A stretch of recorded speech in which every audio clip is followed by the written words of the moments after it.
Hello, my name is Dr. Dewan S. Raja. Today I will discuss about the anatomy of the olfactory nerves. The olfactory nerves are the cranial nerve number 1, and these are the purely sensory nerves. They arise from the olfactory receptors. The olfactory receptors are bipolar neurons. They are not epithelial cells. The receptors are bipolar neuron, but they are located in the olfactory epithelium in the upper one-third of the nasal cavity above the superior meatus of the nose. The receptors has a peripheral process as because it is a bipolar neuron, so it has peripheral process and a central process. The peripheral process have the peripheral process has a number of cilia called the olfactory hairs. The central processes of the receptors form the olfactory nerve fibers. The olfactory nerve fibers enters the anterior cranial fossa through the cribriform plate of the ethmoid bone to enter the olfactory bulb. Olfactory bulb is present on the undersurface of the frontal lobe of the brain on the anterior cranial fossa. Okay, so over the cribriform plate.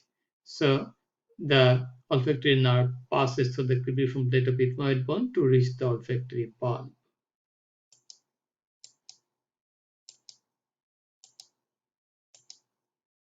Okay, so if you go there, we'll find out that olfactory bulbs. This is olfactory bulb. This is olfactory bulb. These are ovoid structure present in the olfactory sulcus. Okay, they contain what type of cell? Mitral cell, tuft cell, and the granule cell. The synapse in the glomeruli, olfactory nerves in the glomeruli. Okay, so from there we'll get the axons that forms the olfactory tract. So olfactory bulb of olfactory tract are the axons of the mitral cell and the tuft cells. So if you go here again, we'll find out this is the nasal cavity, upper one nasal cavity. Olfactory nerve passes through the cribriform plate of ethmoid bone, reaches the olfactory bulb. From olfactory bulb, we'll go to the olfactory tract. Olfactory tract will be divided into lateral striae and the medial striae. Medial striae reach to the other side by means of the anterior commissure here. Okay, so this fiber axons may go to the other side through the anterior commissure. So this is the olfactory epithelium and these are the receptors. The receptors are supported by the supporting cells, and one important point is that olfactory nerves are unmyelinated but they are covered by the Schwann cell. And these cells have the capacity to multiply throughout the life, okay, even in the old age.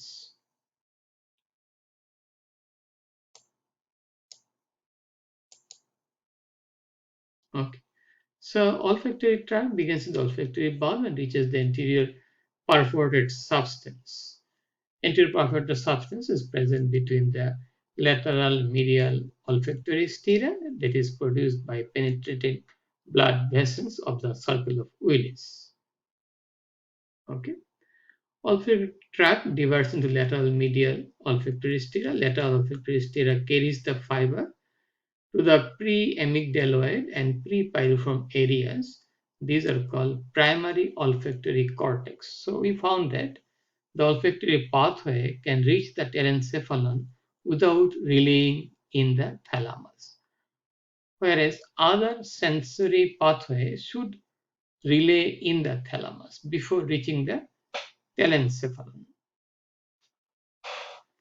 The primary olfactory cortex is connected to the secondary olfactory cortex, the entorhinal area of the parahippocampal gyrus, area number 28. So we have primary olfactory cortex, secondary olfactory cortex. Olfactory cortex sends nerve fiber to many other centers and establish emotional and autonomic responses to olfaction.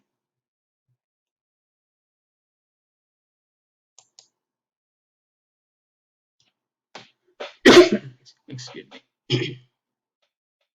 So this is the olfactory bulb, olfactory tract, olfactory stira, lateral stira, medial stira. Medial stira may go to the other side by means of the anterior commissure. Lateral stira will end up in the primary olfactory cortex. Then it is connected to the secondary olfactory cortex, entorhinal area. Okay. So formation of olfactory tracts. This is the olfactory bulb area. This is the cribriform plate of ethmoid bone. Olfactory receptor will get the central processes olfactory nerve going to the glomeruli here. Here there is anastomosis between the olfactory nerve fibers and the mitral cell and the tuft mitral cell and the tuft cells. We have also granule cell is present in the bulb. Okay, from the mitral cell and tuft cell we will get the axons. Those axons will form the olfactory tract. Okay.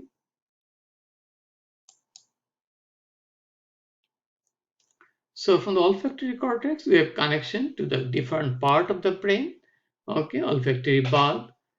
Then we have centrifugal fibers, lateral olfactory tract, association fiber system, olfactory cortex, anterior olfactory nucleus, olfactory tubercle, piriform cortex, anterior cortical amygdaloid nucleus. So it is the sense of smell is associated also with memory and emotional part of the sense of smell. Okay. Also in animal, it is also for sexual drive and territorial fighting behavior that are also done by the olfactory system. Okay. Even the maternal behavior. Okay. We have the preamygdaloid cortex, lateral entorhinal cortex, and it will go to the hippocampus for our memory purpose. Lateral hypothalamus, dorsomedial thalamic nucleus will be connected, but first it go to the olfactory cortex, then to the thalamus, not through the thalamus first. Okay, insula is the area of the brain which is present in the floor of the lateral sulcus, and orbital cortex, olfactory bulb. Okay. So we have some clinical correlations, disorders of olfactory system, anosmia, loss of olfactory sensation. It may be a part of aging process. It may be a part of blockage of the odorant. Some molecules from the food go to the nose and it stimulates the peripheral part of the olfactory receptors. There may be nasal polyps, sinusitis, substance abuse like cocaine, even extensive smoking may also damage the olfactory receptor, may lead to anosmia, lack of smell. Obstruction of the nerve, olfactory nerve passes through the cribriform plate of ethmoid bone. We have seen this is the cribriform plate of ethmoid bone. This is the plate of ethmoid bone. If it is blocked, break, if there is any meningioma there, pus formation there, okay, there may be head injury. So these small, tiny passage may be blocked. And we must know that in human young individual, you may have around 25 million olfactory nerves. And each glomerular nerve for a particular type of sense of smell. Okay. So we have to know that part around 100 type of smells is determined by our olfactory system, and human around 25 million olfactory neurons. And in case of some type of animal like that of the bloodhound, it may be several times more than that of the human. The dog has the sense of smell and olfactory nerves. So any obstruction may obstruct the olfactory passage, olfactory nerve, so there will be anosmia. It may be due to head injury or tumor, maybe meningioma due to glioblastoma, or maybe due to brain abscess. Degenerative processes like aging, Alzheimer's disease, Parkinson's disease, Huntington disease are associated with loss of sense of smell. But we may have excessive smell or abnormal smell sensation, hyperosmia, psychosis, like in case of schizophrenia, we may have some type patient may have olfactory or hallucination. It may be associated with classic type of migraine and certain epilepsy that involves the temporal lobe of the brain. Okay, so this may lead to hyperosmia and aura part of those problems. So it may be decreased, it may be little bit increased.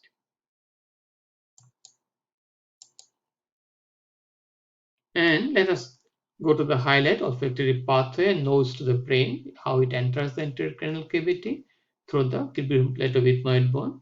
We must discuss olfactory and taste very much correlated because odorant molecule go through the nose or may go through the mouth also.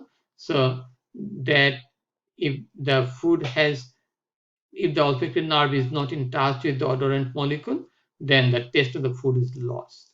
Also, there is some reticular activating system that connects the cranial nerves, like the olfactory nerve, the trigeminal nerve, the facial nerve, vagus nerve. So there is correlation between taste sensation and the sense of smell. So no good flavor, no good taste. Okay. So we got that olfactory striae, we have lateral olfactory striae, medial olfactory striae. In between them, we have anterior perforated substance. We have primary olfactory cortex, secondary olfactory cortex. Projection to the thalamus, hypothalamus, hippocampus, limbic system. Okay, may projection to the other side is also possible. So these are the features we got there, and we must know the term what is anosmia, what is hyperosmia. When there is anosmia, there may be anosmia even due to aging process. Some diseases like Alzheimer's disease, Parkinson's disease, even Huntington disease may be associated with loss of sense of smell. Okay, and that's all for the anatomy of the olfactory system. If you have any question, please feel free to ask me. Please share the information with your friends. If you have any question, please again ask me anytime. And also please support my channel. Please subscribe me. And have a nice day. Bye now.